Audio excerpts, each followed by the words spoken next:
Right, so in today's video I'm going to be doing a full renovation on this lawn, including levelling, seeding and fertilising. So to start with, I cut the lawn on the lowest setting on the lawnmower. Now the reason why I went with the lowest setting is because I wanted to get a really smooth and flat finish. This lawn was originally turfed by the housing developer, and the worst part about this is that they didn't do anything with regard to levelling the actual soil before they rolled the turf out. You can actually see the lawnmower just bouncing all over the place as I'm going across the lawn. It doesn't look as bad with it being sped up, but when you're actually going over with the lawnmower, you can feel how uneven the surface actually is. This is the problem with a lot of new build homes at the moment. The turf looks nice initially, and it will do for the first, month or two, but with really poor quality soil underneath and no levelling whatsoever, it just leads to a lawn that's going to look terrible in time and it's going to be a nightmare to take care of. So after cutting, I decided to pull as many weeds out of the lawn as I could. I did do this earlier in the season, but it's been about a month since I did, so I wanted to get any remaining weeds that were left in the lawn. I then moved on to scarifying the lawn. Now, to say this is scarifying might be a little bit of an understatement, because you'll notice that in the next few clips I absolutely destroyed the lawn, and the reason for this is I wanted to have the smoothest possible surface to work with before actually levelling the lawn itself.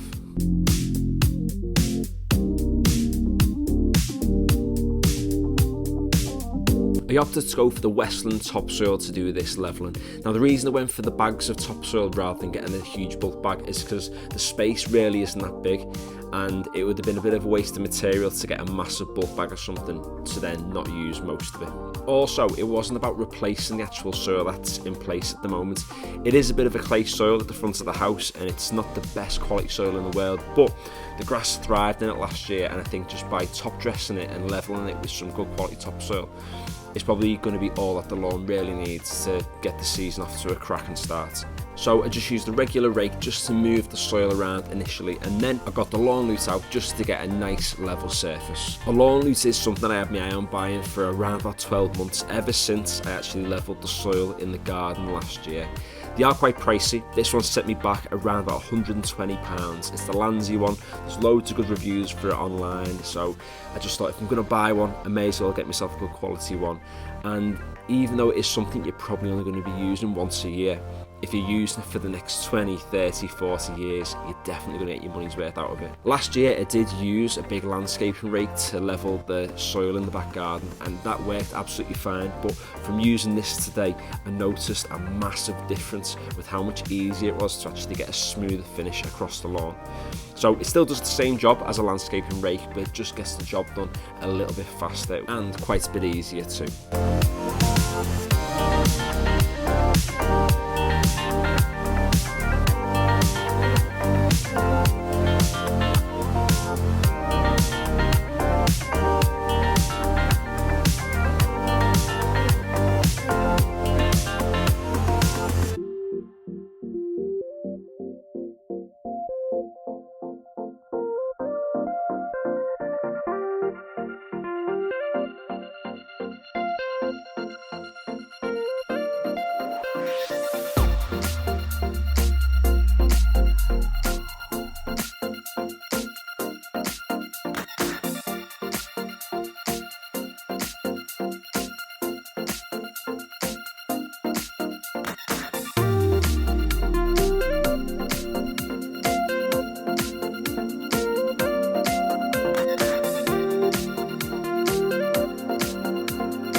Once I'd levelled everything out, I went up and down on the lawn, just digging my heels in, just to compact the soil down. And then after that, I went across again with the Landzie, just to make sure the surface was really smooth.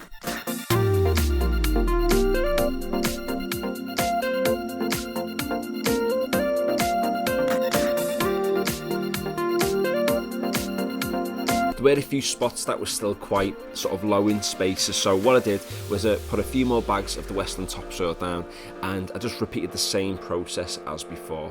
Like I said at the start of this video, this lawn was really uneven before starting, so it was inevitable that I'd have to go over things again, but it just means that you get the surface even smoother.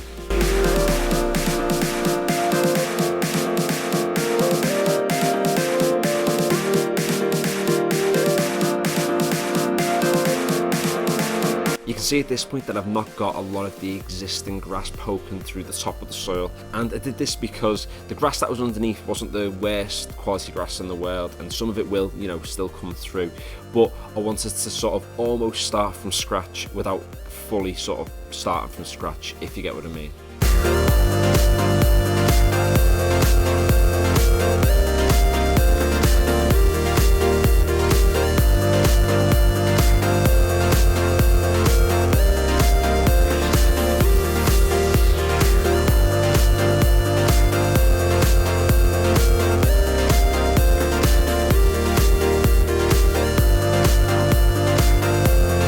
So after levelling, it was all about just agitating the surface with the rake, just to give the seed something to sit in, just so it wasn't going onto a compacted surface. The grass seed that I opted to go for was the A1 Lawn Premiership Pro grass seed, which is a hard-wearing grass seed, and it's also the same seed that I've used for the lawns in the back garden too. I used the Scott's Evergreen drop spreader to put the seed down onto the lawn.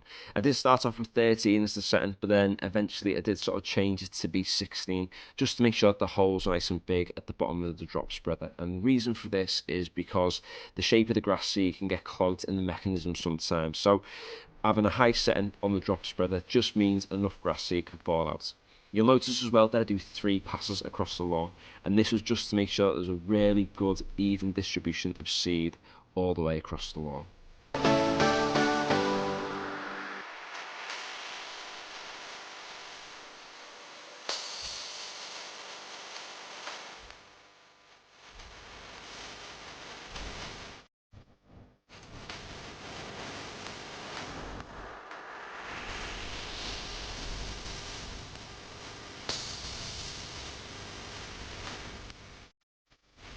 I used the 696 pre-seed fertiliser once I put the grass seed down. Now this stuff is also from A1 Lawns, it's just easier picking everything up from one place.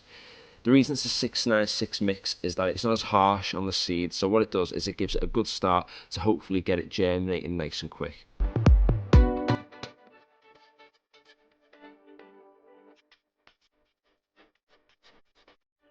And to finish off, I just top dress the lawn with a little bit of compost. Now there's a few reasons why I opted for compost rather than anything else. First reason is that it just prevents any birds getting to it, and it gives the seed a nice safe space to start germinating. And also the nutrients inside the compost is brilliant for your grass seed, particularly during the germination phase. The compost doesn't really need to be raked into the surface at this stage, because all it's going to do is break down over time, releasing its nutrients into the soil. So just a nice coating over the top, not too thick but not too thin, just to cover the seed, and that's about it. So in terms of how much this renovation cost altogether, the actual topsoil itself only cost £45. It was 2 bags for £9 in the local garden centre. The 2 bags of compost were, I think, just around about £10 as well, so not too expensive. And the grass seed and the pre-seed fertiliser from A1 Lawns would probably be the most expensive part, being approximately £60 or so between them. Now the pre-seed fertiliser I used was what I had left over from last year, so this year was pretty much free. But the grass seed was a new bag that I bought for this season. I've not taken any tools into consideration because they're more like investments when it comes to lawn care. And there we go, the renovation is complete. It did start to rain about 10 or 15 minutes just after putting the compost down, which was good timing to save me having to water it myself. What I will do is I will upload a video in the next few weeks just to give you a little bit of an update as to how this lawn gets on. In the meantime, if you would like to see the results of seeding a brand new lawn from scratch, I do have a video on my channel of when I levelled and seeded the lawn in my back garden, which I released around about this time last year. And something else I did last year was I also renovated a smaller lawn in the back garden in the summertime, and you can see the results of that on my channel too. So thanks for watching. If you did find today's video useful, or if you enjoyed it, please give it a like. And if you'd like to check out any of my other videos, such as my garden lawn tip videos or any of my garden renovation, then head over to my channel, and if you like what you see, feel free to subscribe. And finally, thanks for watching.